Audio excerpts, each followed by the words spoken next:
உண்மையிலே பெனினால் என்ன செஞ்சிருக்கணும்? ஆண்டவர் எனக்கு இத்தனை பிள்ளைகளை கொடுத்திருக்கும் போது என்னுடைய சகோதரி ஒருத்தி இருக்கிறா, ஆண்டவரே அவளுக்கு ஒரு பிள்ளைங்களை கொடுங்க ஆண்டவரே, ஒரு பிள்ளைய கொடுங்க ஆண்டவரேன்னு அவள் ஜெபித்திருப்பாளானால் அவளும் தேவனுடைய ஆலயத்தின் நன்மையினாலே நிரப்பப்பட்டவளாக கடந்து சென்றிருப்பாள்.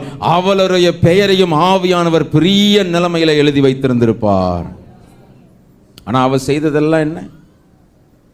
அவளுக்கு எனக்கு இருக்குது, உனக்கு இல்லை. எனக்கு கொடுக்கப்பட்டதெல்லாம் தேவனுடைய கிருபையினாலே கொடுக்கப்பட்டது என்கிறதான உணர்வு இல்லாமல் ஏதோ நானே சம்பாதித்தது, நானே சாதித்தது என்பது போல வாழ்ந்து கொண்டிருக்கிற இன்றைய நவீன கால கிறிஸ்தவத்திற்கு பெனினால் ஒரு அடையாளம். இரண்டாவது என்ன தெரியுமா?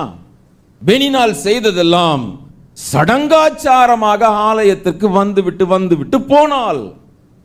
She is a ritual Christian.